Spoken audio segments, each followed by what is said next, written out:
It is time for your Week 11 NFL review, recap, reaction. And I will break down my thoughts on the biggest NFL storylines and give you the truth. The truth from what I saw this week. There's not a lot of places that want to give you the truth. There's not a lot of analysts that want to give you the truth. That is what this show is for. I give you my truth, what I see. I don't try to stir the pot with some garbage storylines that make no sense. I don't overreact. I don't underreact. I just give you the cold, hard facts. So let's do that in this video. Before we get started, guys, don't forget to Spike the like button and subscribe to the channel for more BLV NFL weekly reviews. Also, Spike the notification bell for the latest upload. Shout out to Big Al, who says, "What up, y'all?" Spike the like button and the notification bell. Subscribe to the channel. And he also says, become a YouTube member. Guys, if you don't know, become a member, become a patron. You get exclusive access to a weekly live stream for a primetime game. Typically Sunday night. Last night, I had a guest on. Shout out to Dilly Vanilli. We watched the Chargers and the Chiefs. Was a lot of fun. So if you want to join those every week, make sure to become a member. He also says, follow me on social. I agree. Follow the BLV on TikTok, Instagram, and myself on Twitter. All the links are in the description, guys. Okay, so it's week 11 time. It's time to discuss the latest week in the NFL. Before I get to Monday Night Football, just a quick shout to all the people in the chat. Big Al is there. Also Becca, who's very excited about her Niners win. Singh, of course, who really wants me to talk about the Detroit Lions this week. We've got Trippin in the chat, who says hi. What's going on, Trippin? We got Lenny B in the chat. We got Caesar in the chat. We got Jay Will in the chat. Some Cowboys fans that are a little excited this week. Okay, so let's begin with the Monday Night Football review. The San Francisco 49ers and the Arizona Cardinals. The spread before the game. Earlier in the week, 8 moved to 10. As the week went on, early in the week, I liked the Cardinals. And then as the week continued to get closer and the game got closer and closer and closer, it's like, well, let me get on the Niners and some teasers here. So that is how the game kind of went. It felt like early on the Cardinals were going to kind of make this one interesting, make this one close. The history between the two teams. The Cardinals sweeping the Niners last year. So as a fan, of course, of the Patriots, I understand what it's like to have certain teams that you struggle with, even though your team has high expectations. So the Niners fans looking at this game, maybe a little bit afraid of the history of playing this matchup.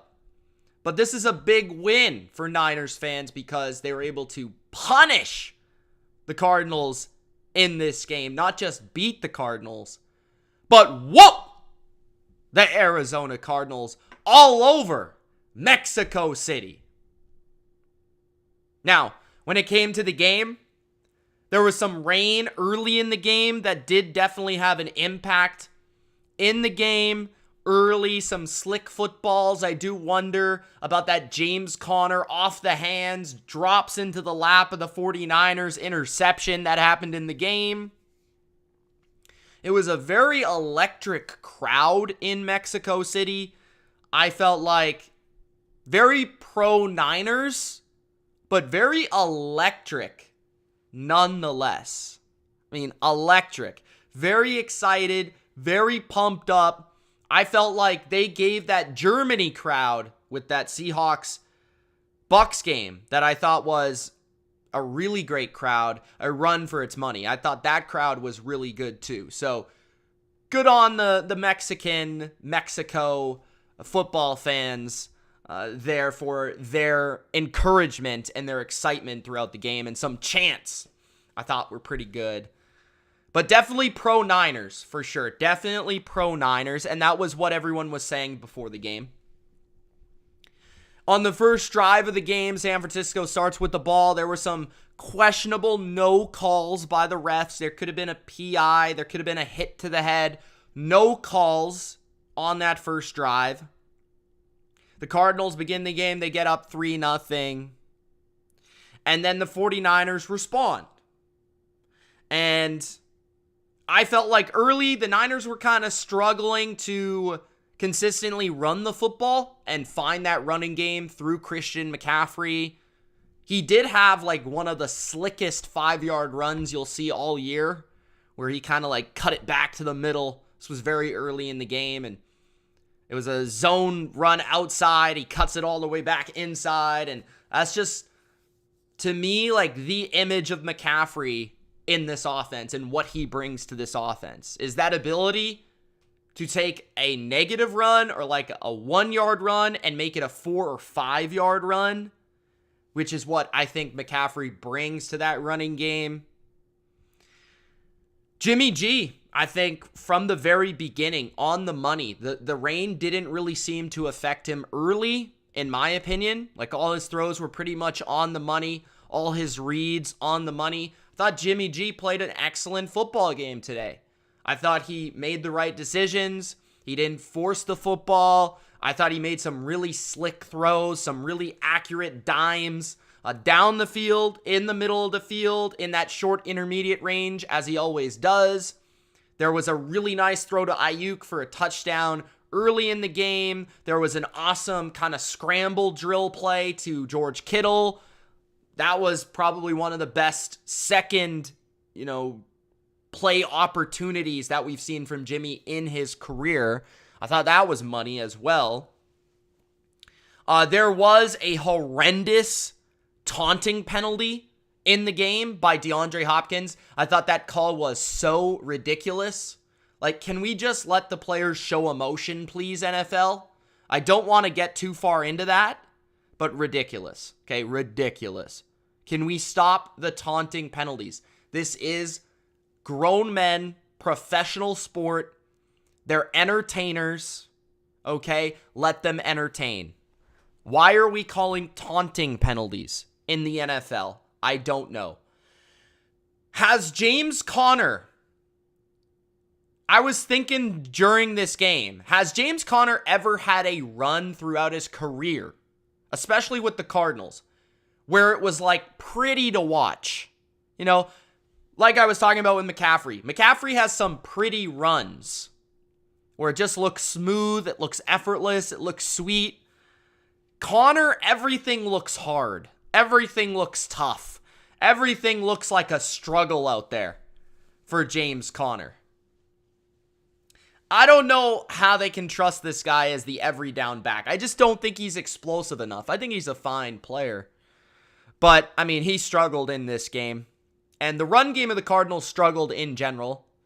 Colt McCoy, I felt like early especially, ran the offense pretty well. Was getting the ball accurately to his receivers. Again, despite some pretty tough rain conditions out there. Slick football. He was handling it well.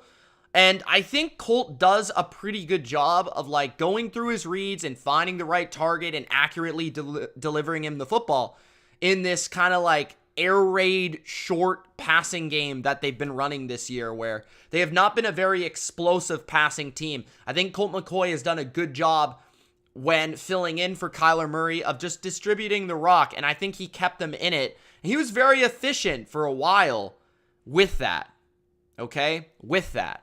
I do look at the Kyler Murray element, them missing Kyler Murray, them missing Marquise Brown, them missing a couple players in this game. I like Colt when it comes to executing the base of the offense, but what they miss in Kyler Murray are those second chance plays, those second reaction plays, and that was missed later in this game. In the second half, when the Niners front was dominating, when the Niners were getting pressure, when the Niners were overwhelming, when the Cardinals had to pass every play, it was noticeable that Kyler Murray was missed. Even though I don't think Kyler does as great of a job as Colt McCoy does in terms of just in-structure play, I think Colt actually does a better job. Kyler is just so athletic and so gifted that he can make some plays that obviously Colt McCoy cannot make with his arm and his legs, and that stress towards that defense was not there tonight. I do think that Greg Dortch had an admirable game for a guy stepping up and playing well. I think he's played well all year, and I actually like the Cardinals receiving core, especially when they're healthy. But from the second quarter on, this game was all about the slow death of the Cardinals and the rise of the Niners. The Niners, from about the second quarter on, just chipped away, and that offense started to get it going. I want to say it was their second touchdown drive where they just started hitting on all cylinders, right? They were running the football, inside, outside, toss, whatever it was. Screens, little throws out the backfield to McCaffrey. McCaffrey split into the slot, throw to McCaffrey. Screen to Debo. Deep into Kittle. Like, whatever they needed to do, they were hitting. Like, all aspects of the offense in this game hit. George Kittle, after the catch. George Kittle, third down. Deebo Samuel as a running back. Deebo Samuel as a screen, dynamic, after-the-catch playmaker. Brandon Ayuk as a red zone guy, 2 touchdowns. Christian McCaffrey as a runner. Christian McCaffrey as a receiver. Sprinkle in Elijah Mitchell. A little bit of Jennings. I mean, everything was working, and Jimmy Garoppolo, as Ultra put it tonight, was the key card for the Kyle Shanahan offense tonight.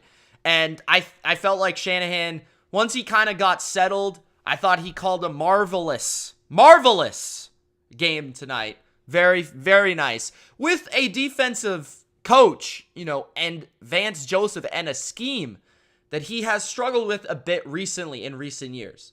So I felt like this was a huge game for him, huge game for Jimmy, huge game for the weapons, and just showcasing what this team can be when they're hitting on all cylinders. How do you defend this team with how they can run it, how they can throw it, how they can play from traditional drop back passing from the gun, how they can play from play action, how they can play from the screen game.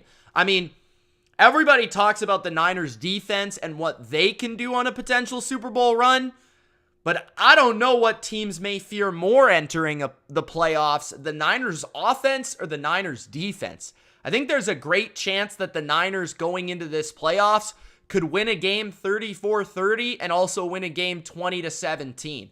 I think there's equal opportunity for the Niners to win those type of games either way, which is what I love about the Niners this year. They're one of these teams that is in the mold that I like.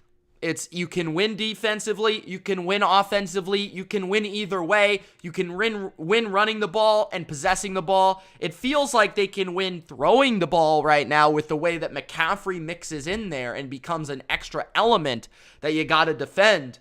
And at one point in this game, and it may have finished that way, McCaffrey was the leading receiver, Debo was the leading rusher in the game. Think about that for a second. The running back was the leading receiver, and the receiver was the leading rusher. Think about that. I just felt like they had great control of the game. I felt like they just thoroughly dominated the opponent when it came to the second half. Defense just swarmed them. Again, another great second half from the 49ers defense. They've struggled in first halves recently, it feels like. Like they haven't played up to their level, I would say. But they've adjusted in those second halves and they've locked it down. And then we see what their offense can do when they're able to possess the ball. It just felt like the Cardinals defense just got worn out. Like they couldn't keep up. And this was a defense in San Francisco without Samson Ebukam, without Eric Armstead, without Javon Kinlaw. That's 3 out of 4 defensive line starters right there, arguably. Armstead's a great player. Kinlaw's a very solid player. Ebukam's a very versatile player. These players all matter for this team. And really, I think the flaws from this defense have come because, in this stretch, because when they have not been able to dominate the line of scrimmage, but that's mostly because they've been injured. When these guys get back, I feel like it's just going to be that much more difficult to even score on this team, because if they can dominate the line of scrimmage in both facets and not have to blitz as much, that's where they become really scary, because right now they can still defend the run pretty well, but they're just not the same. You could just see it in moments, especially early in this game. They're not the same getting to the quarterback with just 4, so they have to create more chaos. But when you get those 3 other guys back there to pair with Nick Bosa, that's where you get a little bit scarier, and that rotation comes in. I thought there was a ton of explosive plays from the Niners as well that were very impressive. Kittle, Debo, McCaffrey, and the people's tight end showed up. So that was nice to see. So that's my Monday Night Football review. Just a thoroughly dominating, impressive performance by a Super Bowl contender that you guys know I've been all over all offseason, all season. We're a Niners channel here. We know this, okay? So we're not really shocked by this result, but it just goes to show what this team can do when they are playing and they are executing on all cylinders, which I felt like they were in that third quarter. So Niners, extremely impressive win over not a bad team, even with their backup quarterback, the Cardinals. Now, meanwhile, also let me know in the chat, guys, if you think the Niners are going to win the NFC, or do you think it's another team like the Eagles or the Cowboys? Let me know rather in the comment section below or live as we're talking right now. Meanwhile, in Los Angeles, the Los Angeles Rams, the reigning, defending Super Bowl champions, are having one of the worst defending seasons of all time, at least in recent history. The Los Angeles Rams are an absolute disaster. We've talked about this. We've talked about McCabo. We've talked about how Cooper Kupp was going to probably hurt himself and what happened. This team is so bad that they are going to be 15-point underdogs against the Chiefs. Imagine that. Imagine. The Rams, the Super Bowl champions, are going to be 15-point underdogs against any team in the NFL. Any team. And this is a team in Kansas City that isn't particularly good at covering big spreads. Okay? That's kind of embarrassing, right? But my message for the Rams, I'm not going to rant about McCabo. I'm going to leave Aaron Donald's old ass alone. Matthew Stafford, I don't understand why you played this week. I don't understand why you insist on playing still. Matthew Stafford, I'm a fan of yours. I don't want to see you get hurt. I don't want you to kill yourself over nothing, man. Why are you playing? Stafford, you've proven it. You're tough. You've proven it, man. We get it. You're a daredevil. We get it, Matt Murdock. Relax. You don't gotta play no more. You're gonna get yourself killed. You're gonna get yourself killed, Stafford. Behind this offensive line. Absolutely putrid offensive line.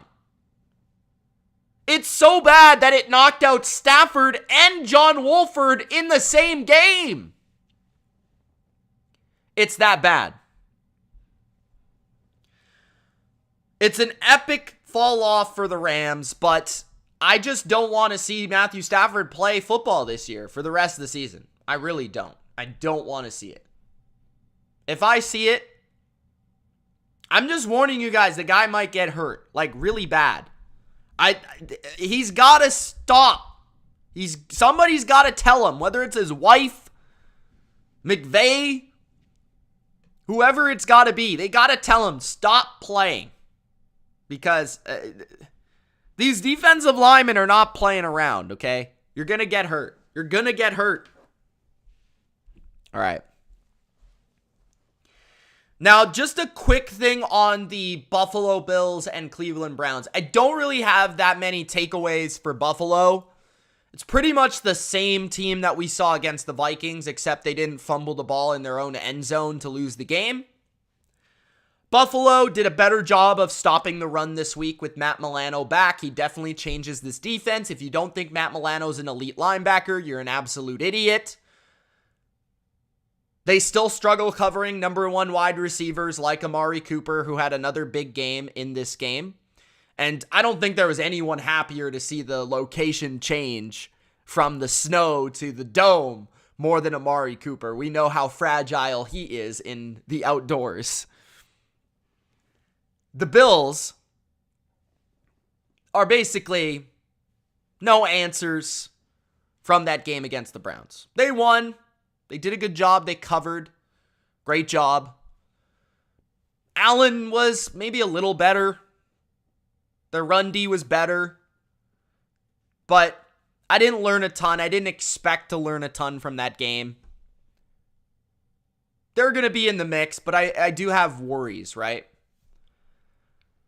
The thing I really want to say is we had all this hype this offseason about the Cleveland Browns moving on from Baker Mayfield. The Cleveland Browns going out and trading their entire franchise's future for an absolute dickhead, Deshaun Watson. The biggest a-hole in the NFL, Deshaun Watson. He will be the starting quarterback of your Cleveland Browns in a couple weeks. Not this week, but next week. And it's kind of funny how the NFL worked it out to have the Texans as the first game he plays. But that's besides the point. My point is, the quarterback is not the problem with the Cleveland Browns. Jacoby Brissett has not been the problem with the Cleveland Browns. I want to give a shout out to Jacoby Brissett. Jacoby Brissett is literally the opposite of Deshaun Watson. He's a great guy. He's a great teammate. Players want to play with him and play for him. Coaches want to coach him. And fans want to cheer for him. Jacoby Brissett is a great dude. And I've been cheering for Jacoby Brissett all season long. Now, I will not be cheering for the Browns. But not only will I not be cheering for them, they really don't get a lot better here. I understand the imagination of some of you fans out there think the Browns are going to all of a sudden catapult into elite status for the rest of the year because they got this quarterback, Deshaun Watson, who the last time we saw play went 4-12 with the Houston Texans. I understand that, but Jacoby Brissett has not been the problem. Jacoby Brissett has played well in a lot of games that he has played this year. He's throwing the ball well. He's moving in the pocket well. He's got that quarterback sneak thing going on. He's leading this team. He's executing the offense. He even played well against the Bills. Quarterback is not the problem in Cleveland. It's not. Defense, on the other hand, big problem. Big problem. I don't know how many times, how many weeks, how many reviews, how many years I got to sit here and say, Joe Woods is absolutely horrific. Terrible garbage. Worst defensive coordinator in football. They can't stop the run. They can't stop the pass. Hell, they can't even stop Bailey Zappi.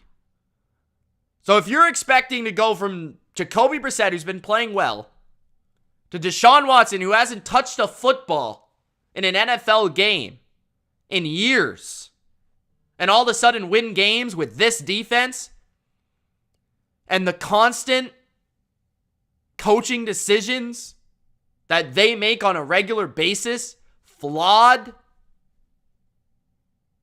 I mean, I don't know what to tell you here. The Cleveland Browns quarterback has not been the issue.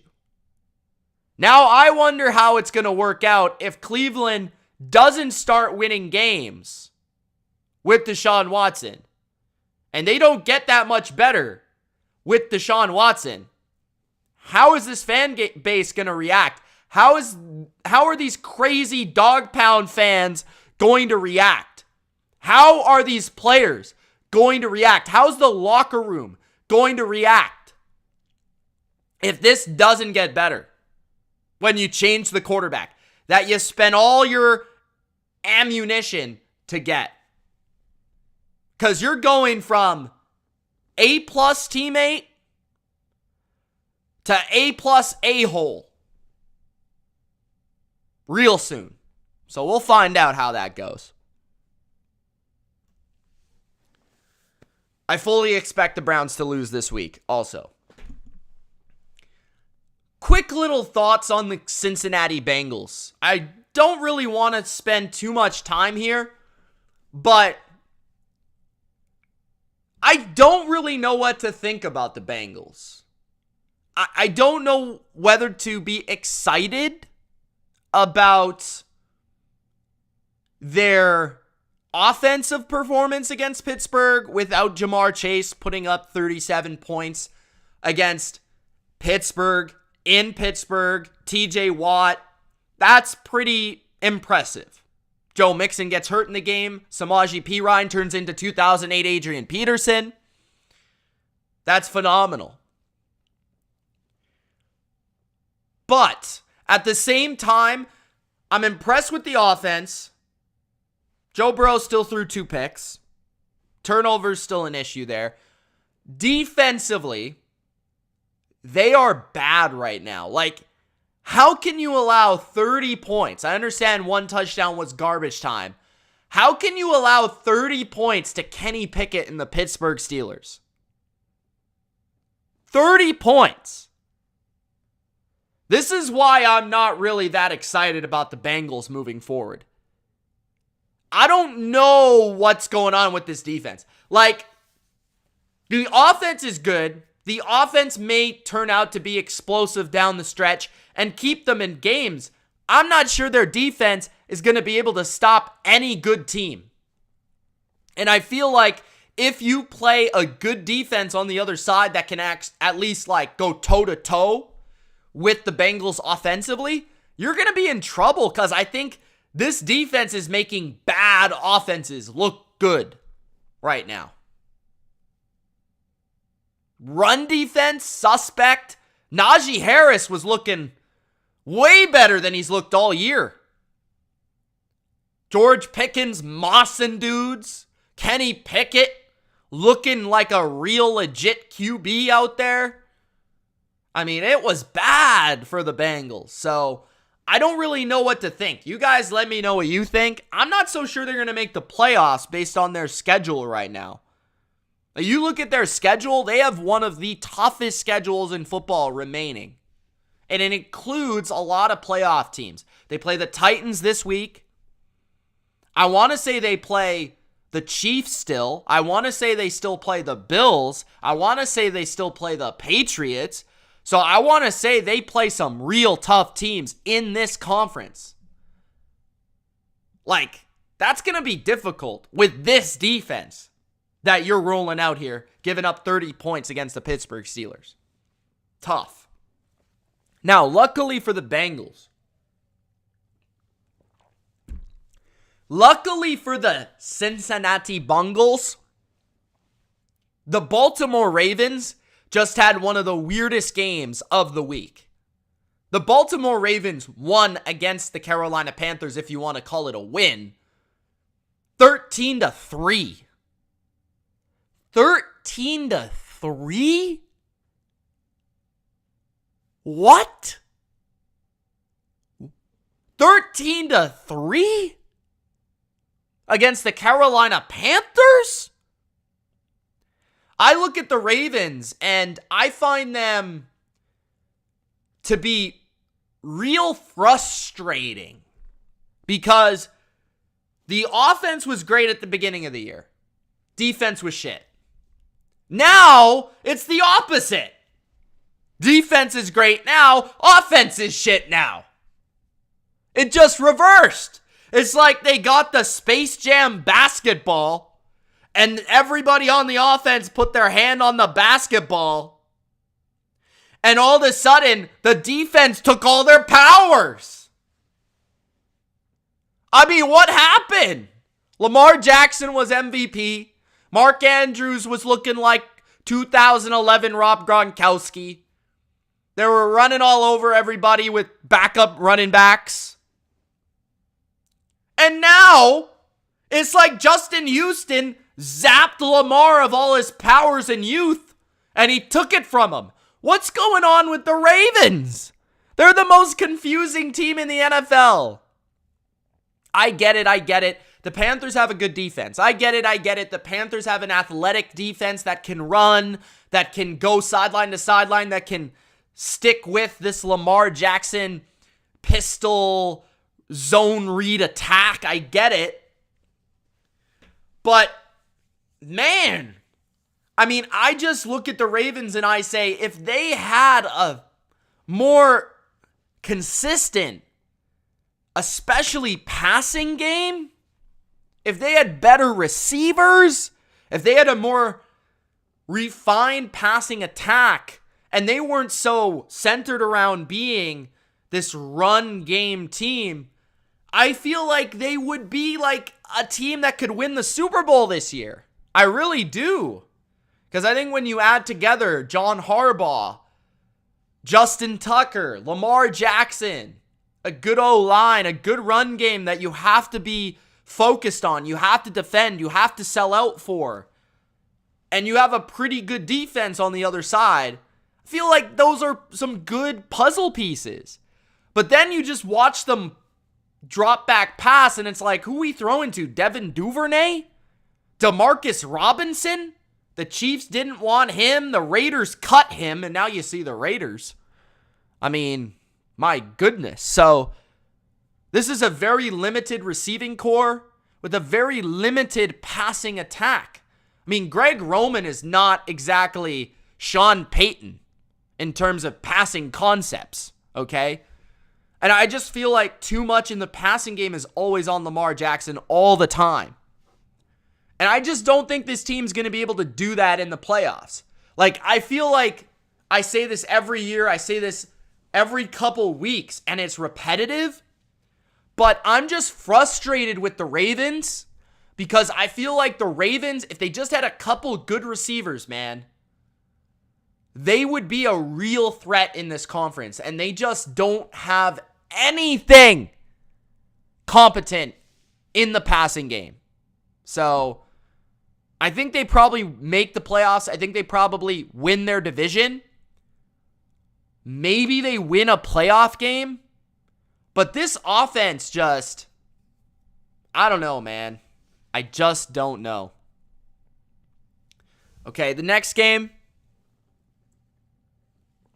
If you haven't already, make sure you Gronk spike the like button. Okay.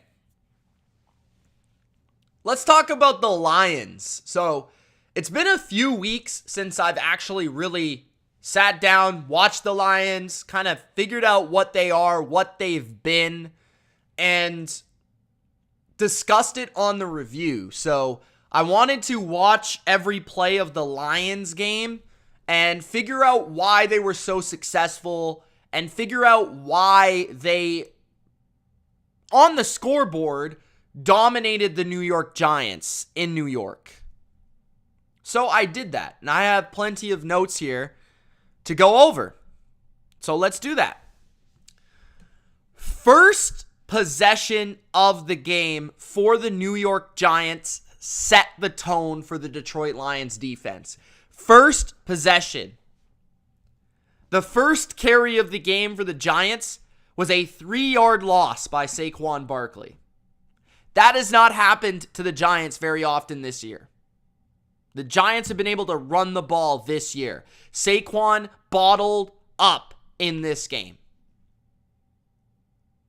This guy couldn't go anywhere in this game, and this game reminded me a lot of the Seahawks game that the Giants played. A lot. And the Lions are very similar to the Seahawks in a lot of ways. If you really think about it, they're very similar. I don't think their coach is as good as much as people want to praise Dan Campbell. I don't think he's Pete Carroll. I don't think that's shade or anything. I just think Pete Carroll is a Hall of Famer and Dan Campbell is not. Okay? But first play of the game, 3-yard loss. Then the first third down, sack. Setting the tone right there. And the biggest difference I've seen with the Lions lately is how much better they've been against the run, especially when it comes to running backs. I'm talking about running backs here. They still struggle with quarterback runs, but running back runs, they've been a lot better. And their pass rush, their front four in general, has been a lot better. Aiden Hutchinson is playing really well. McNeil is playing really well, dominating. And I also noticed, the Giants definitely have an offensive line problem. I think a lot of teams in the NFC, this is just my opinion, are rooting for the Giants to make the playoffs. A lot of teams in that playoff field want to play the Giants in the first round because I just think the Giants have kind of been figured out. And that's why, even though they're getting 9 points on Thanksgiving, I'm still not exactly overjoyed to potentially take the Giants in a divisional game against the Cowboys on Thanksgiving. Just because I feel like the Giants have maybe been figured out. Their O-line not playing well, not protecting well. There's a lot of issues with the Giants now. But the Lions expose that. They stuff the box, they stack the box, and they ask the Giants offensively early in the game, you're not going to win by just handing the ball off to Saquon and running play action boots. You're not going to win the game by doing that. And Seattle did that, and the Lions replicated it. And I give the Lions coaching staff, a coaching staff that I've been critical of, especially defensively, Aaron Glenn, a lot of credit. Their secondary has played better. I think their secondary in this game against the Giants, I don't know how much of it is the Giants receivers just being the worst receiving core in football, but I felt like the Lions did a good job too of sticking with those receivers as well down the field, where Daniel Jones had to hold on the ball and hold on the ball and hold on the ball, and then rather run or kind of throw it away or whatever. I think the Lions had a very nice game plan offensively in this game. They went to heavy formations, multiple tight ends, and they ran the ball with Jamal Williams a ton early in the game, and then they mixed in play action. And from that is the offense that Jared Goff is effective in, and Jared Goff has always been effective in, and Jared Goff is comfortable with.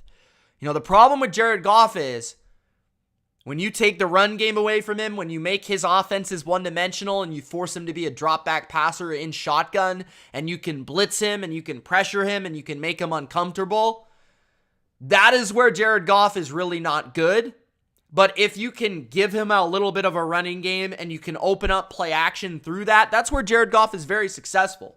I felt like the Lions' ability to move the defensive line of the Giants, push them off the ball, get that run game going, opened up some big plays for Jared Goff. And Amon-Ra St. Brown is that engine of the passing game from that slot position, running those crossers, the guy that does separate, the guy that does get open when they need a play. Jared Goff goes to him and he makes the play. So I felt like it was a very sound, simple strategy from the Lions offense to run it, play action it, heavy formations. Don't allow the Giants to blitz and pressure Jared Goff. Limit that as much as possible. Screen them. Do whatever you have to do to not allow that pressure, those blitzes, to be a part of the game plan for the Giants and attack them elsewhere. And I thought Jared Goff played very well. He was very efficient, very crisp with the ball, very accurate. You got to give him credit for that. Wan'Dale Robinson got hurt in this game after going for 100 yards. Shout out to him for playing a great game. Now, I've been kind of up and down with him. He's got, a little jitterbug, quick skill set as a slot receiver. He's also very small. But I thought he had a good game for the Giants. That's going to be a big loss for the Giants if that's really significant. I think it is. I believe it was a torn ACL. I think he's out for the year. Or a torn something. That's a huge loss because he could have been that guy for them, or at least one of those components in the passing game that Daniel Jones just doesn't have. I think anybody that's trying to be critical right now towards Daniel Jones is just looking to be critical because Daniel Jones doesn't have anything around him offensively right now other than Saquon. That's all he's got. He doesn't have anything. I mean, Darius Slayton is a third receiver on most teams. Kenny Golladay is a shell of himself. He's got nothing. The O-line isn't good. And I felt like Daniel Jones in the second half actually started playing really well. He did throw a pick to Hutchinson, which was huge in the game. And one of the big things that I learned from the game was the Lions defense, as Big Al says here in the comments. I felt like this was, here's my deal with this. I feel like it was a little bit of an overrated performance by the Lions defense. I think they did a good job of game planning and a good job of doing what they had to do to win, which was shut down the Lions running game. But I think in that second half, the Giants started to get things going and the Giants kind of stopped themselves with a couple turnovers. Obviously, the Lions forced those turnovers as well. But I really think it was the Lions offense that won them this game. I think it was their ability to possess the ball, their ability to dictate the game, the possession of the game, their ability to control the game. That was kind of what I thought was the Lions offense was really why they won the game in this one. Daniel Jones again, I think the Giants are going to struggle down the stretch because I think their talent is starting to come to the forefront. Their inability to do certain things, to overcome certain things, certain flaws that this roster has, starting to come to the forefront, especially when it comes to passing game, when it comes to not having great receivers, when it comes to their run defense can be a little bit sketchy at times. I feel like the Giants are a team that is going to slow down here towards the end of the year. The Lions look to be a team that could start to pick it up and maybe even make things interesting to get close to a playoff berth. I don't think they're going to get there just because they lost too many games at the beginning of the year. But sitting at 4-6 right now, they could potentially put some things together and make it interesting down the stretch. They certainly are a team a lot like the Seahawks. Like I said, they can run the ball. I think their offensive line plays very well. I think the quarterback plays within himself and has the potential to play well. I think they've got a couple dangerous weapons at receiver. I think they've got a defense that right now is playing above their heads and above their talent level. So I think there's a lot of comparable things between those two football teams. And I think the Lions kind of learn from the Seahawks in a lot of ways. I want to say this about the Giants. I think Daniel Jones needs to run the ball more. I think they need to get him more involved as a runner. I felt like when things started to open up in the second half, it was all because of Daniel Jones started running with the ball more. They started running more designed runs, which opened up big lanes, and I felt like that was something that I don't think the Giants took advantage of against the Lions well enough in that game. So those are my major takeaways.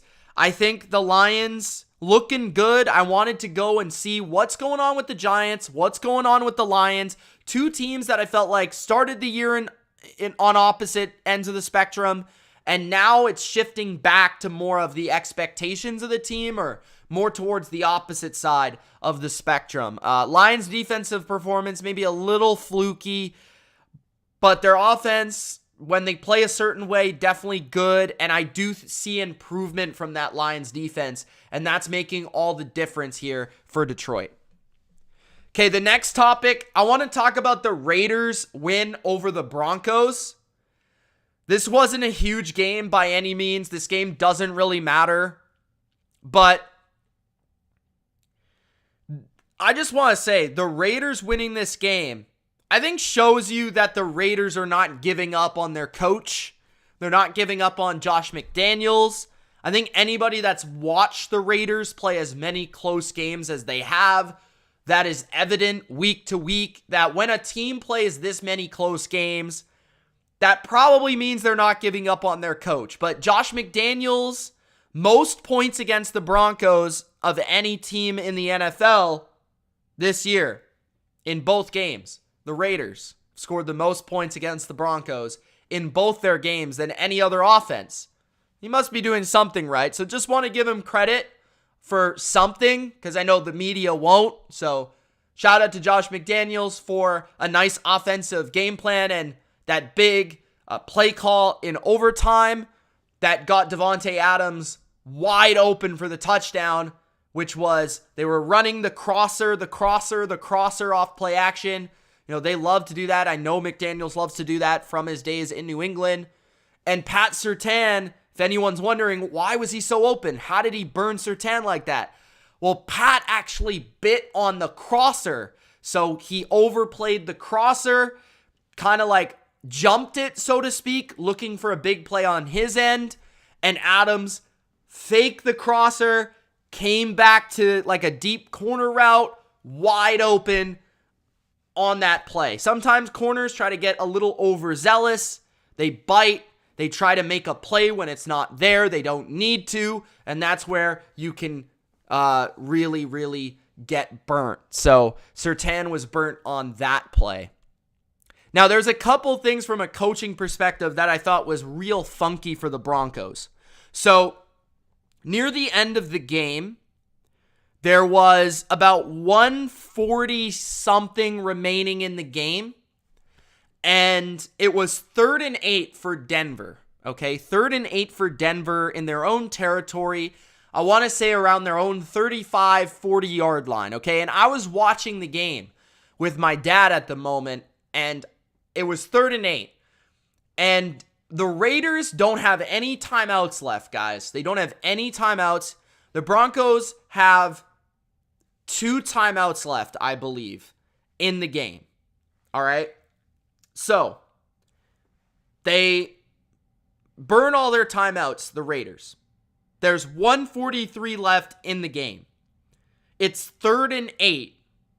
And guess what the Broncos call on 3rd and 8? They pass the ball.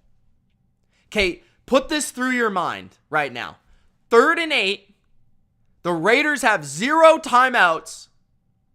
You are the Denver Broncos, the worst offense in the NFL, and it's not even particularly close, and Zach Wilson exists. The Jets exist. Okay? The Denver Broncos are the worst offense in the NFL. 3rd and 8. 140 remaining in the game. They pass the ball and they throw an incompletion. please make that make sense. Instead of running the ball, taking 40 seconds off the clock, calling a timeout, and then punting the ball, taking another 5 seconds off the clock, so that the Raiders only have 55 seconds left in the game with no timeouts to go down the field and get a field goal. The worst offense in the NFL, worst, decides to pass it for the win on 3rd and 8 when the other team doesn't have a timeout. That's the decision by the genius Hackett. That was absolutely genius, okay? I swear NFL coaches need to hire Madden players. I swear. How do you do that? This is what I always talk about with being a head coach, not a play caller, not an OC. Like, what happened to being a head coach, managing the game? Like, think about it. If you're the head coach, what would Bill Belichick do? What would Bill Belichick do if you're a head coach? He wouldn't pass the ball with the worst pass offense in the NFL and Russell Wilson because you got to let him cook. The restaurant is closed! It's closed! It's been closed! Food poisoning has been in that restaurant for a whole season, and you throw the ball on 3rd and 8 because you want Russ to cook. Run the ball, take it to a minute, call a timeout, punt it, 5 more seconds. Now you let Derek Carr, with no timeouts, drive down the field for a game-tying field goal. And if he does that against one of the best defenses in football, so be it. So be it. But you don't play to win with Russell fucking Wilson, who's terrible. Terrible. He's got food poisoning, cooking up a storm. Run the ball. And then, that might not even be the worst part. Then Hackett calls a timeout. Guys, have you ever seen a coach? The Raiders complete a long pass down the left sideline to Josh Jacobs. Okay? A long pass down the left sidelines to Josh Jacobs.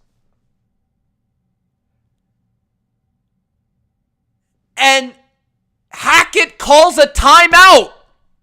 What? What is this guy on? There's 25 seconds left in the game. They're hurrying up. The Raiders are hurrying up to the line of scrimmage. They're going to spike it. They're going to spike it. They're inside the 10-yard line. They're going to spike it. And the Broncos called a timeout. What are you doing?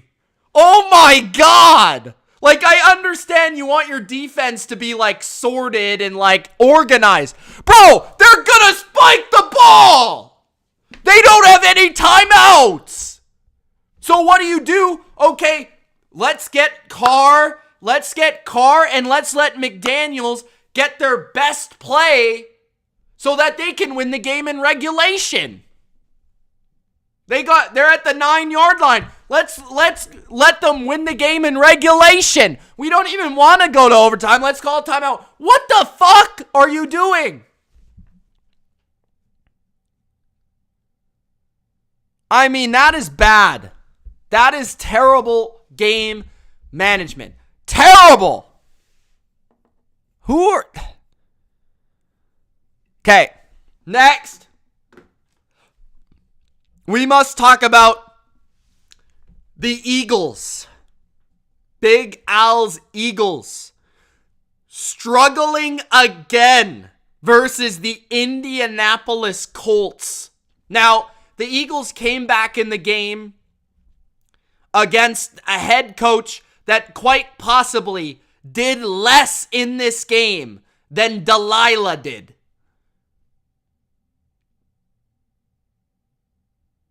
Jeff Saturday does the same amount as Delilah on Sundays. The same amount. Okay.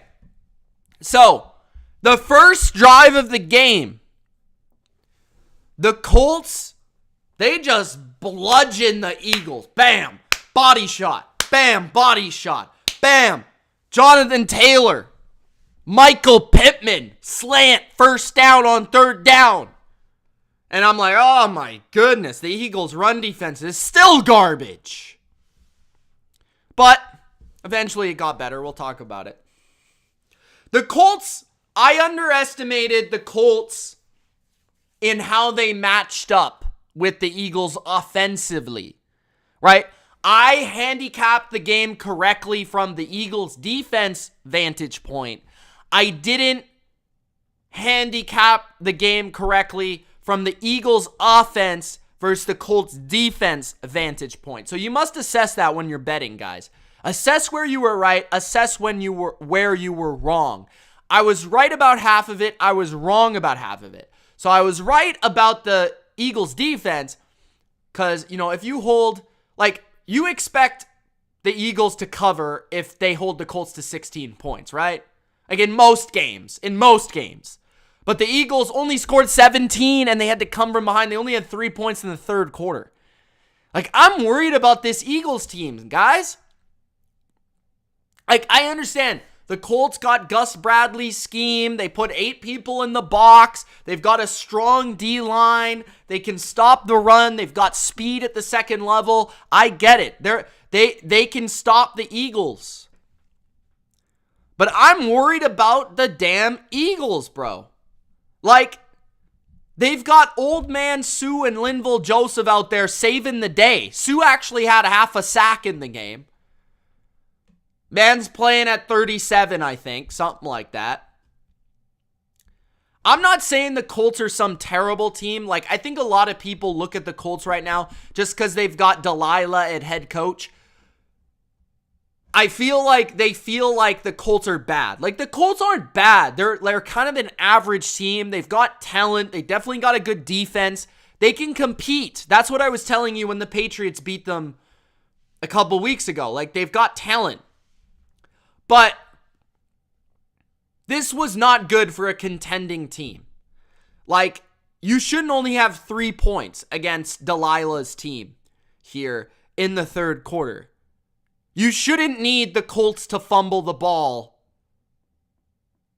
They're driving. The Colts are driving, right? They fumble the ball. Inside Eagles territory.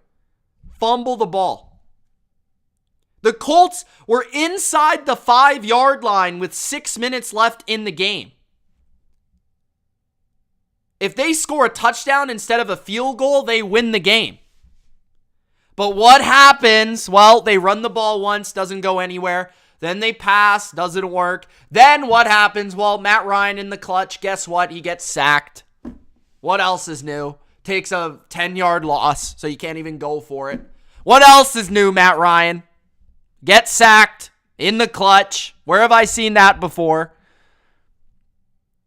I really think that Jalen Hurts' ability to scramble, his ability to run, his ability off RPOs was the difference in why they came back. I will give Jalen Hurts credit for that.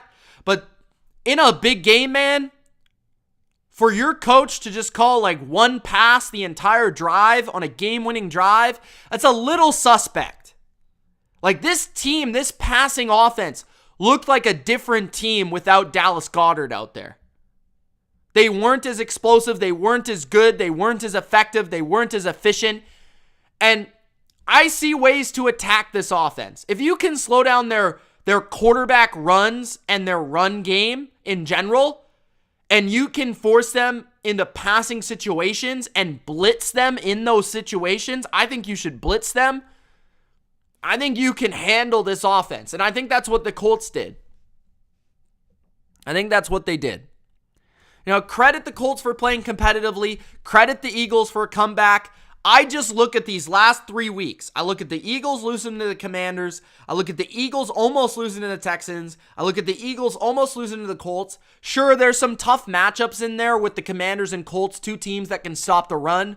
Yeah, but I'm a little concerned. I'm a little concerned about their prospects as an NFC champion. I'm not saying they're going to miss the playoffs. I'm not saying they're going to suck. I'm not saying that. I'm saying, well, if they want to get to the Super Bowl, they've got to play to a different level. They don't look the same offensively. They don't look the same.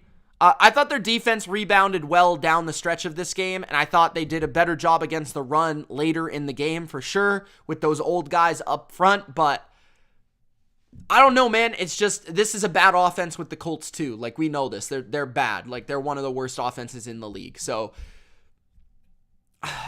it's interesting to me. I don't think they're playing that well. You'd rather them be peaking than what they're doing right now. Okay. Now, transitioning to the other team in the NFC East who had a big game. That is the Dallas Cowboys, of course. The Dallas Cowboys absolutely throttled, wrecked, destroyed the Minnesota Vikings in Minnesota in a game where, oh my goodness, how many people commented on my best bets. Oh, you're an idiot for betting the Cowboys.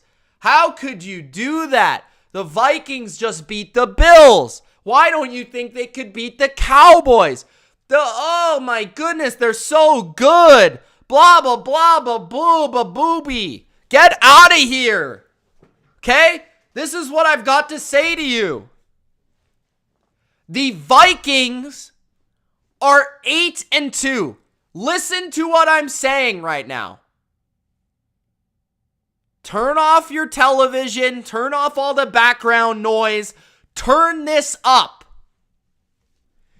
The Minnesota Vikings are 8-2. Impressive, right? 8-2. The Vikings are 8-2. And I want you to hear this. The Vikings are 8-2. Their point differential is -2 points. Let me say that again. The Minnesota Vikings are 8-2. Their point differential is -2. -2. They are 6 games above 500. Their point differential is -2.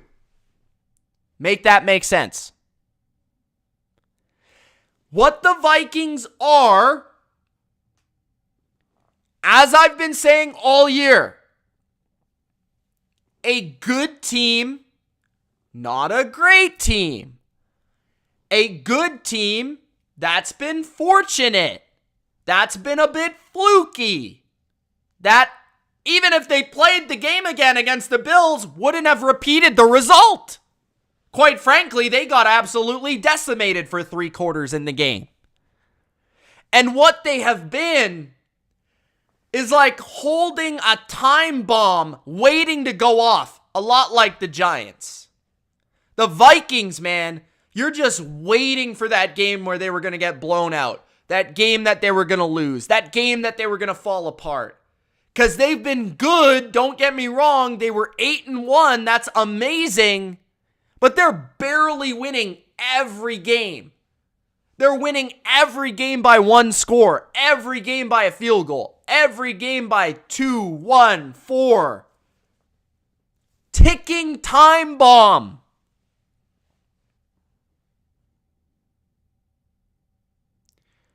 The Vikings are good, not great. And they've come back down to earth. And now I feel like they're going to fall back down to where they belong. Which is, they're going to make the playoffs, like I thought. They're not this number 1 seed NFC Championship team. They're a good team. But don't get it twisted. They're not going to the Super Bowl. Okay? Now,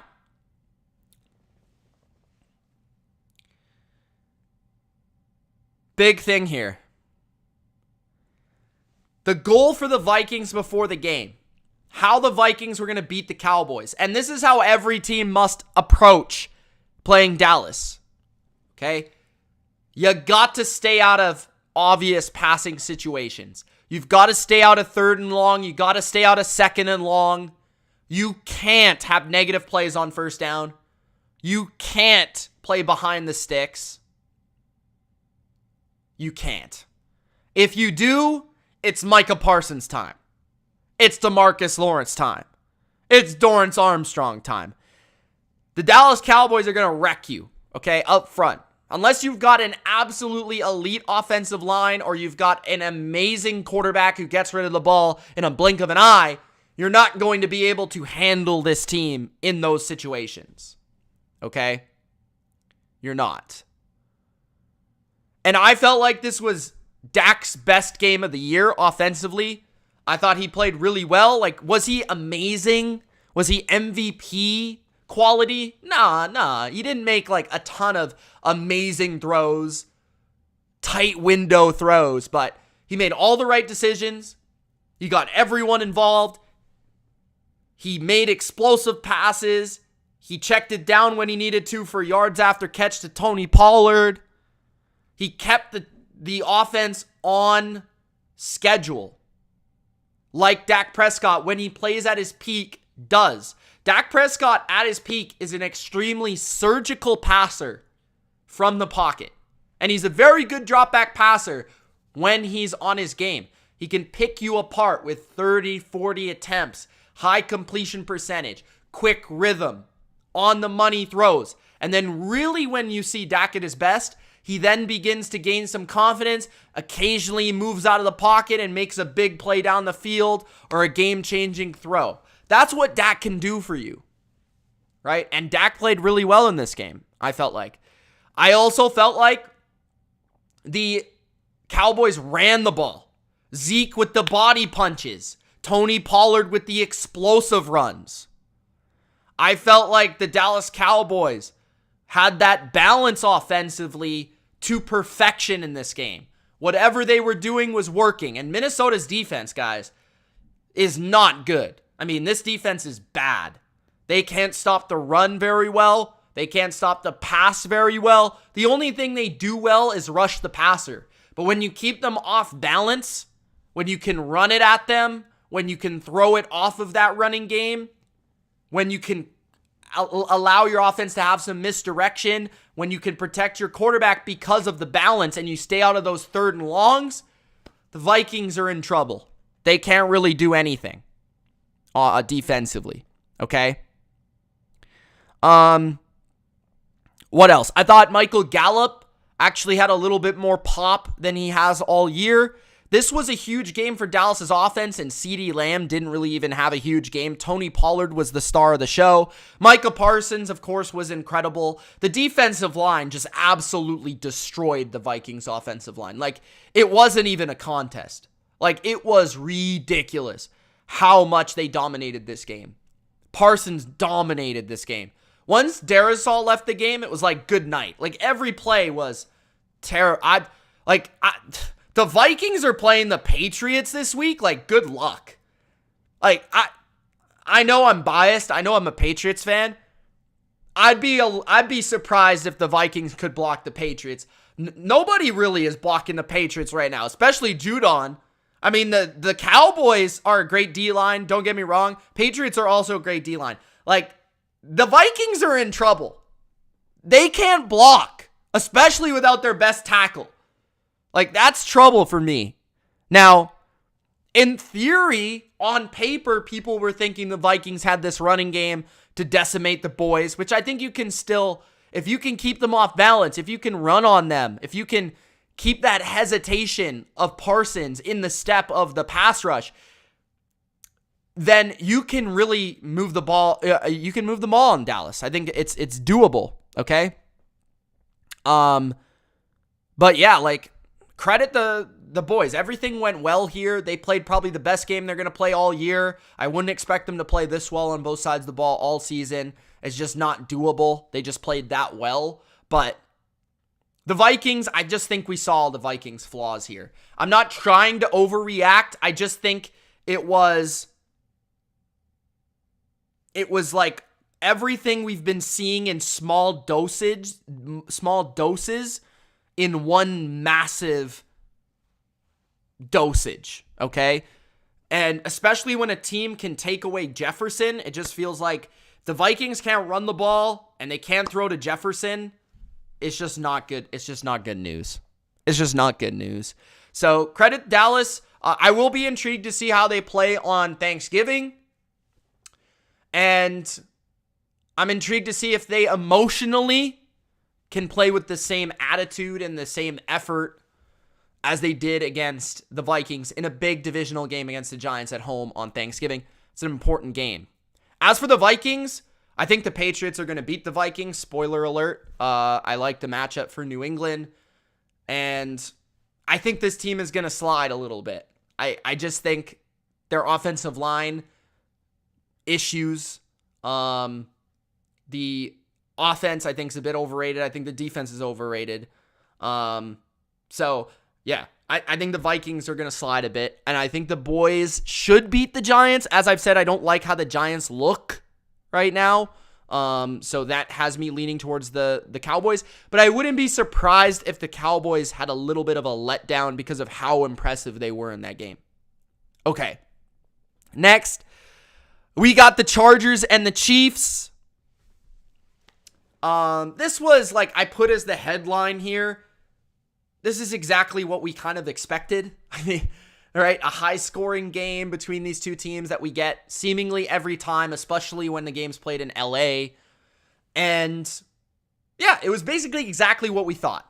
The Chargers would make things interesting. The Chargers play the Chiefs very well every time. And then eventually the Chargers charger and the Chiefs win the game at the end. Like, that's kind of, like exactly what I expected. Nothing too crazy.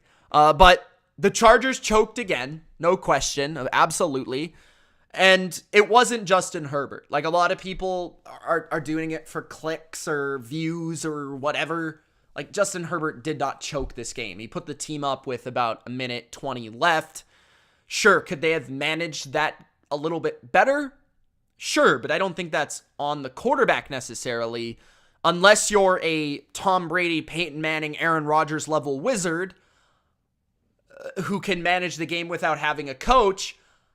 You're not, especially as a young quarterback, you look to the coach to manage those situations.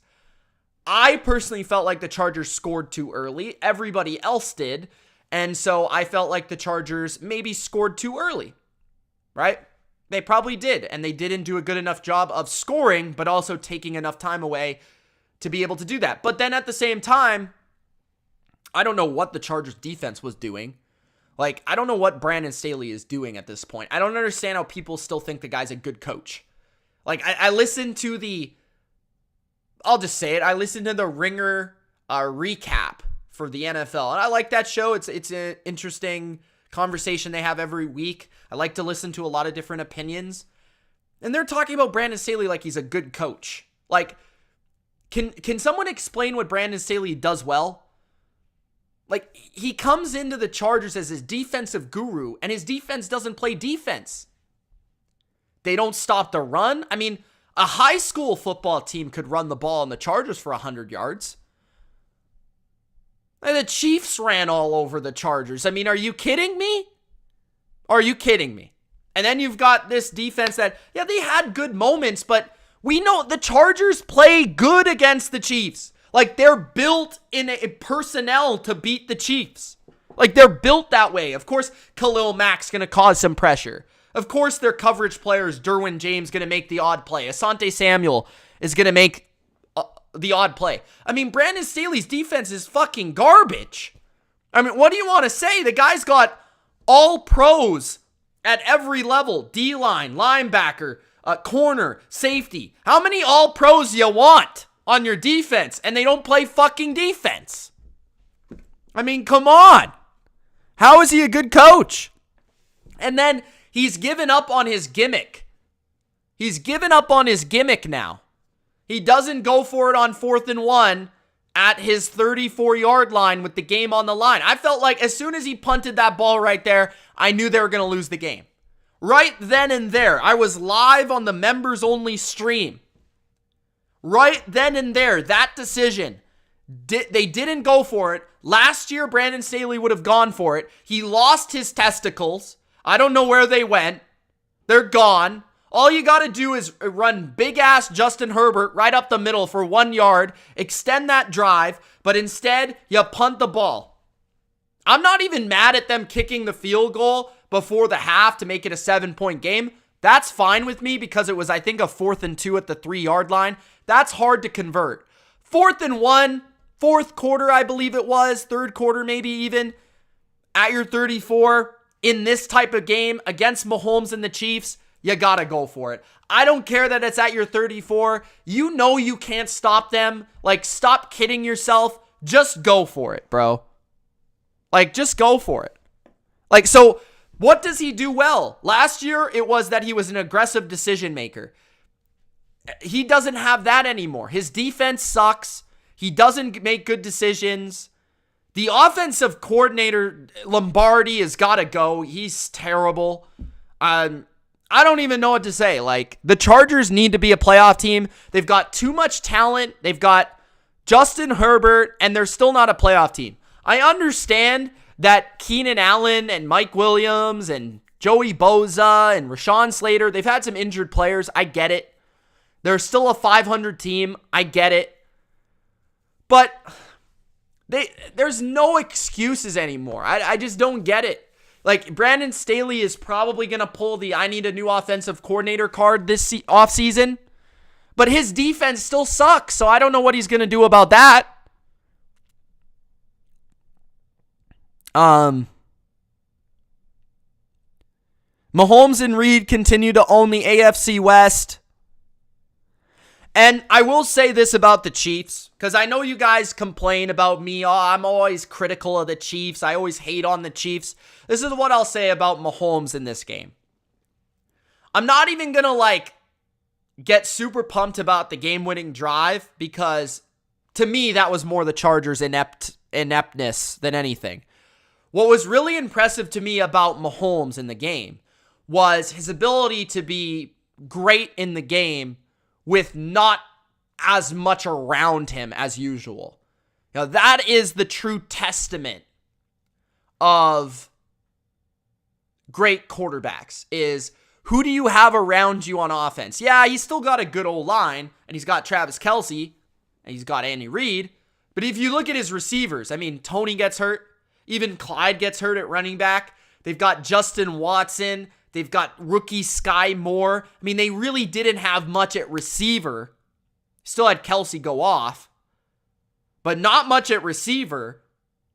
And Mahomes still did his thing, and it looked effortless. It looked flawless. It looked spotless. It looked seamless, right? Looked like they had all their receivers in the game, and that's a testament to who should probably go on to be the MVP this year, Patrick Mahomes. So give him credit for that. Now, I do disagree with the whole, the problem I have about the whole Chiefs thing is every time they win a primetime game, it's like they won the Super Bowl. So everybody on Twitter reacts like, it's been Mahomes' league since he entered it, blah, blah, blah, blah, blah. All I'll say about that is Tom Brady has more rings since Mahomes first began in the league. So that's not even true. But anyways, shout out to Chris Jones. Chris Jones, 2 sacks. Chris Jones deserves to be in Defensive Player of the Year conversations. Chris Jones, the best D-tackle in the NFL, not Aaron Donald. Chris Jones has been the most underrated player in the NFL for the past 5 years. Every year, this guy's all-pro. Every year, this guy carries this defensive line. Every year, this guy is big in big games, and yet nobody wants to give him his flowers. I don't understand why. I don't get it. And I'll also give their defense credit for having a bunch of sacks in this game. I think their D-line in general made some big plays and played well. But yeah. It was kind of what I expected, you know, like even when Mahomes got the ball, I guess that's to the point of him being great, you know, like when you're great like that, you expect a guy to get the ball and score, especially against the Brandon Staley defense. I mean, there's no question about that. So credit him for playing with less, which is the true testament of MVP. So that's why he's my MVP right now. But the Chargers are just a mess. They suck. I don't know what to tell you. They gotta go. They gotta go.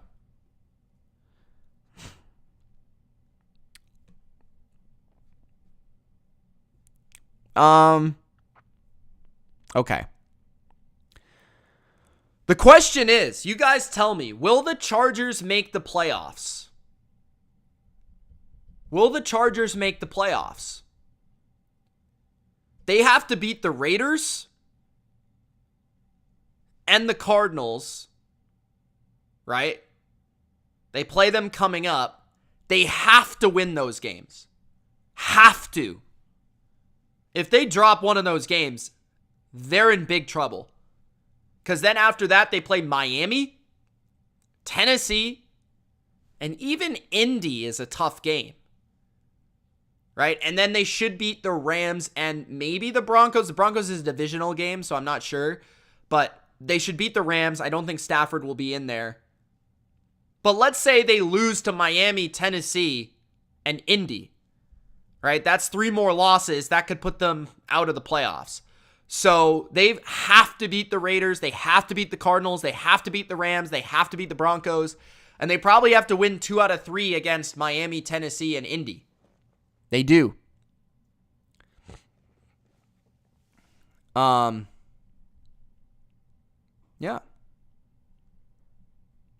Okay.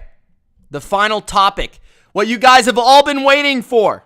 Make sure you Gronk spike the like button if you haven't already.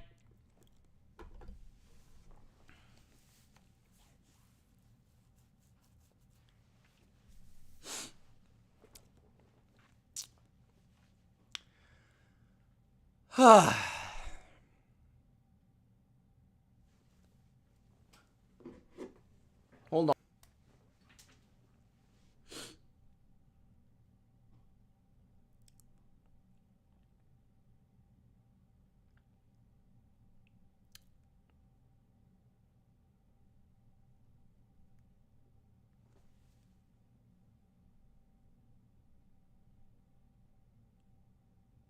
Hold on.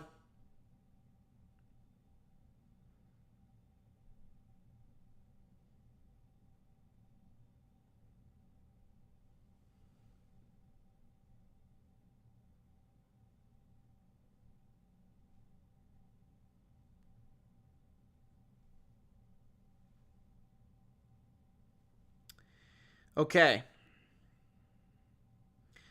November 17th, 2022.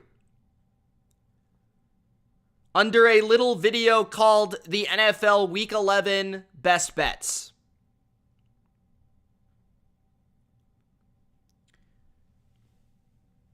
First comment. Do not underestimate the Jets. The fact that they beat the Bills could be the mental factor that could reshape the outcome of the game. It's like when Chicago beat New England. That game completely changed the direction of their whole season. Even if they don't get in the playoffs, the Bears could be in a new place from this point forward. Every team changes week by week. Let me repeat that. Every team changes week by week. So sleeping on the Jets is a bad idea.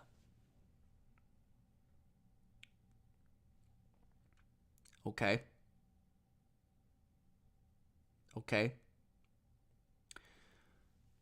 Next comment. Mac Jones has a higher interception rate than Zach Wilson. Okay, that's a fact. Jets finally show some balls and look for the Patriots' blood to end that embarrassing 13-game winning streak. Sorry, sir. You were wrong. Next. If Zach Wilson doesn't shit himself, 0 interceptions in 9 of his last 11 games, the Jets beat the Patriots. Sorry, sir. You were wrong. What's the next comment?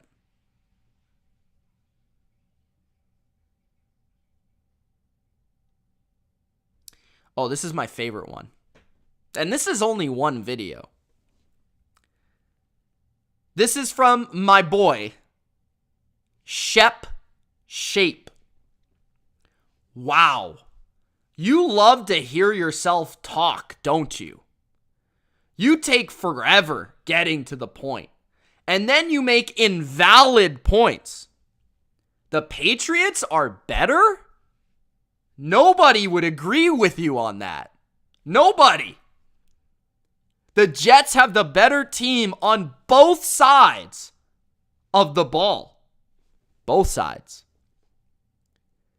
That's the reason the Pats are only favored by 3 at home. If the Jets win the turnover stat, they win the game. It's that simple, says Shep Shape. Well, I appreciate that comment, Shep Shape.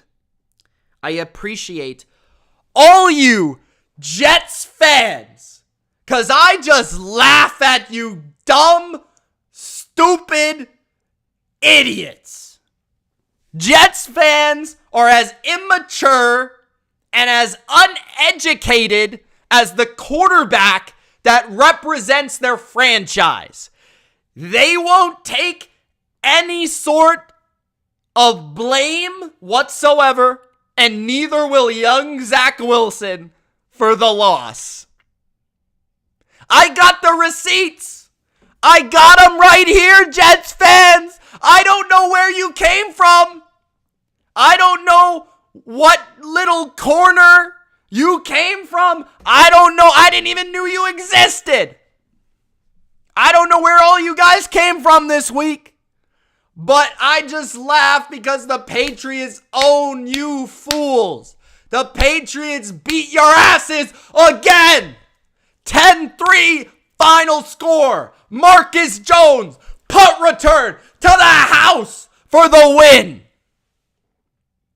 In a classic Bill Belichick game. Classic to the T. The Patriots defense whooped that candy ass. Pressured them 48% of the time in the game. 48% of dropbacks by Zach Wilson. Pressure on the quarterback. Pressure. Woo! The Patriots dominated. Now, everybody's going to say, oh, it's 10-3 blocking the back. It was the block in the back.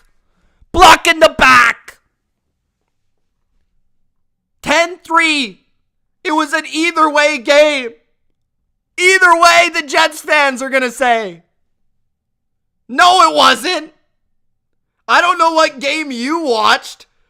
Bro, the Jets were lucky. The Jets were lucky to be in the game at the end. Lucky. That was the closest blowout in modern history. Let me check the stats. Score was 10-3. New England. First downs. New England 13. New York 6. You got 6 fucking first downs. 6, you sad motherfuckers. Then what we got? Passing yards. New England, including the sacks, 198. The Jets, 44. 44 yards. You couldn't even throw for 50 yards. 50. Rushing. 99 yards by New England. 59 rushing yards. You sad? Oh my goodness. Total yards. Patriots 297. Respectable. Jets 103. 103. You shouldn't even be allowed back in the club. Oh my God. Punts. 10 punts. The Jets had 10 punts. And how many completions did they have? 9. The Jets had more punts than they had completions. You want to say this game was close? You want to say this was a game? The Patriots had 35 minutes of possession. And the Jets had 24, 11 more minutes. The Patriots outgained you by 200 yards. The Patriots missed 2 field goals. The Patriots took 8 penalties. The Patriots didn't turn it over, but you didn't either, and you still lost. You told me that, the Jets are going to whoop the Patriots if they don't turn the ball over. If Zach Wilson doesn't throw the ball to the other team. Zach Wilson was trying to throw the ball to the other team, and the Patriots didn't catch it. Jonathan Jones didn't catch it. Devin McCourty didn't catch it. And they still whooped your ass. It didn't matter if Nick Folk couldn't kick. It didn't matter if Matt Patricia wanted to call a quarterback sneak on 2nd and 3. It didn't matter if it was windy. If it was cold. It didn't matter if the refs were on your side. It didn't matter. Okay? So, to all those people who didn't watch the game, to all those people who want to sit here and say, the Patriots, they won 10-3 against the Jets. Oh, yeah, that's great. They won 10-3. Well, they dominated. It should have been 20-3. The Jets beat the Bills. The Jets beat the Dolphins. So I'm not trying to sit here and say the Jets are terrible. By no means. But this is another Patriot win where nobody is going to give credit to the Patriots. Nobody is going to give the credit to the Patriots. Okay? Now, I must ask a question. I have one very, very important question for all you Jet fans, and especially one man. One man only. The coach of the New York Jets frauds. Robert Saleh. Why did you punt the ball in bounds, you dumbass? Why are you punting the ball in bounds? Come on, man. Why are you punting the ball in bounds at the end of the game with 28 seconds left? Why? That's the only way you're going to lose this game in regulation is if you punt the ball in bounds. And you still do it.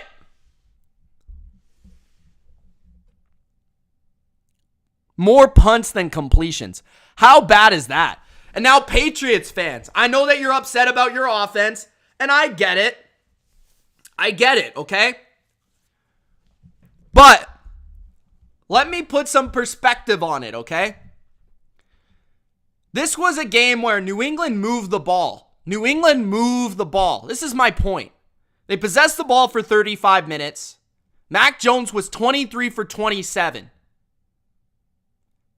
They only scored 3 points on offense. If you include the missed field goals, it would have been 9, right? It's depressing on the surface. But 23 for 27. 35 minutes of possession. And this. The Patriots had the second most passing yards against the Jets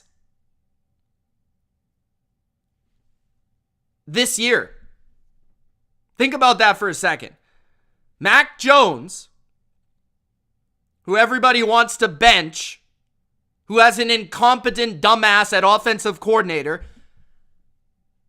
had the second most passing yards with only 23 completions of any quarterback. The only guy that had more was Joe Burrow, who had the same amount of completions, but he had more attempts, 36. Okay? So think about that. Put that into perspective for you Patriot fans. So that is more yards through the air than Lamar, Josh Allen, and Aaron Rodgers. Mac Jones had more passing yards against the Jets than Aaron Rodgers, Josh Allen, and Lamar Jackson. Also, this was the first game that an offense did not turn the ball over against the Jets defense. And that's been one of our biggest flaws this year. We didn't turn the ball over this game. Okay? And I want to talk about this before I get to the Patriots defense, which is the best defense in the NFL. The Jets have to play Joe Flacco. I don't know what would make you not play Joe Flacco. Like, some Jets fans want to play Mike White, which I guess you could go in that direction, but if it's me and I'm running the Jets, I'm the coach of the Jets, I'm starting Joe Flacco. Joe Flacco's been there. Joe Flacco's done that. I respect what Joe Flacco has done. And Joe Flacco earlier this year had a couple good games. Is he slow? Is he a statue? Yeah, absolutely. But he can operate this offense better. He can accurately distribute the football to these playmakers. He elevates some of these guys like Elijah Moore he has a good connection with. Garrett Wilson he has a good connection with. You can get more out of your drop back passing game with Joe Flacco. He's also very well respected. He's a former Super Bowl champion. He's a veteran who all his teammates will rally around. Zach Wilson is none of that. Immature, arrogant, little puke. Joe Flacco is a man's man. Blue collar. And he's played with the Ravens before. And why that is crucial to me is he knows what it's like to be on a defense first team. So he will take care of the ball. He knows how to manage games. With Mike White, I don't get that same vibe. I don't really know. Joe Flacco, I know he's been there. Okay? And I know he's done that. And I'm not saying Joe Flacco is the best quarterback in the league or even a starter, but I think he gives you a better chance than Zach Wilson right now. I do. Okay? Now, the Patriots' offensive line absolutely fucking sucks. There's no doubt about it. 6 sacks. 6! But for some reason, we can't block the Jets. Nobody can really block the Jets. Despite that, I think it was a really encouraging performance by our offense. Again, 23 for 27 through the air. Ran for about 100 yards. And our offensive line sucked, and we took 8 penalties. I don't think it can get much worse than that. Okay? I don't. They got to figure out the fringe red zone. They got to stop making so many negative plays. But as long as you got this defense, the best defense in the NFL, the New England Patriots. Let me read off some of the stats that the Patriots have accomplished the last couple of weeks. The Patriots have allowed under 125 yards of offense in back-to-back games. Since 1978, there's only one other defense that has done that. That was the 2000 Titans, who allowed the fewest yards in the league and did it in the last 2 weeks of the season. Now, I understand they played Zach Wilson and Sam Ehlinger, but in 2022, to allow 125 yards or less is ludicrous. It's ridiculous. It's not heard of. It doesn't happen. So shout out to that. And then you have a Patriots defense that allowed 103 yards in that Jets game. That's the lowest total allowed by the Patriots since 1988. And they are just the 12th team since the merger to allow a 45 net passing yards in a game in 2 games in a row.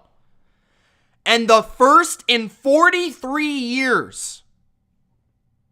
43 years. Okay? So that's some historic shit right there. Historic shit. Shout out to the Patriots defense. What I love about this defense is they're versatile on the back end. They've got a lot of contributors. They can play man, they can play zone, they can confuse you, they can lock you down. The D-line, this is the best pass rush they've had in years without having to blitz. Okay? Their run defense, I'm still a little worried about what would happen if they play a Lamar in the running game, because that's where their flaws have come. But I think you've got to think they've gotten better. I do want to see how they play against the Vikings. But I think when they play a team like the Vikings, who's a step up in class from the Jets and the Colts, there's no question. But they play the Vikings, they should dominate that O-line. They should dominate that O-line of the Vikings. Okay? So, Patriots, unbelievable the last couple of weeks on defense. And I'll continue to say it. This team's going into the playoffs. Everybody wants to hate. I'll continue to hear it. I'll continue to shove it right up your asses every single time the Patriots beat your favorite team. So how about that? Okay? Patriots to the playoffs. All right, guys, that's it. I hope you enjoyed this review. Gronk spiked the like button. Don't forget to subscribe to the channel if you haven't already. Gronk spiked the notification bell if you are subscribed for the latest upload. Pump the brakes, Mr. Mitch, he says. T says. Mr. T. The Patriots... What? The Patriots beat up on a bunch of scrubs. Okay, that's great, bro. I'm not even looking at the stats. I don't care about the stats. I'm talking about what they look like. We'll see what they do on Thursday. We'll see. It's a bigger test, like I said. Thank you, Jake. Appreciate that, man. Thank you, Jordan. Yeah, exactly, Jordan. Like, doing that the first time in 43 years is insane. I don't care who it's against. I don't care what it is. I'm not sure if it's a matchup defense. Like, the only question I have is that extremely athletic quarterback. But that's only like 3 guys in the entire NFL. Like, we'll see how they do. Obviously, better offenses are going to score more than 3 points. Like, don't expect them to hold the Chiefs or the Bills to 3 points. But this is a different defense. This defense, I'm telling you guys, is a lot better than last year's defense. Last year's defense was way more fraudulent. This defense is way faster, and they're way more athletic, and they're way better up front. And they don't even have Christian Barmore right now. So I think this defense, yeah, they're not going to hold everybody to historically low numbers, but I think they're the best defense in the game, and I think they're the best pass defense in the game right now. So, and they're playing solid run D too, and which is impressive, especially against, running backs. I mean, we saw Michael Carter run all over the Bills. They're supposed to be a good defense. They didn't run for shit in that game. So I don't know what to tell you. But yeah, the Patriots defense, unreal. And they're playing good special teams besides Nick Folk this week. I thought Pilardi punted well. I think, Marcus Jones is a difference maker. Offensively, the offensive line and the play calling, or the scheme in general, it's not even really the play calling, it's more the scheme. I don't know if that's going to get better. I really don't. But I know that they won't be playing the Jets defense every week, who are one of the best defenses in football. And like I said, haven't allowed more than 277 passing yards all year. They haven't allowed 300 passing yards all season. This was the first game they didn't turn the ball over against an opposing offense all season, Right? They're not going to be playing the Jets defense. It's an excellent defense. They're not going to be playing the Colts defense every week, right? Look at the Chiefs. I mean, look at the Chiefs offense this year. I had this stat. I didn't want to bring it up because I didn't want to hate on the Chiefs earlier when I was praising them. But the Chiefs are the best offense in the league, right? I think we would all say that. The Chiefs have played 4 top defenses, right? And they have scored 20 points or less in every one of those games, except for the Niners game where the Niners were really injured, right? So they played the Niners. They scored like 30-something. They went off. Against the Colts, they didn't do that well. Against the Bills, they didn't do that well. Right? So there's one more in there. Against the really good defenses, even the best offense in the league this year hasn't been putting up a ton of points. Just think about that for a second.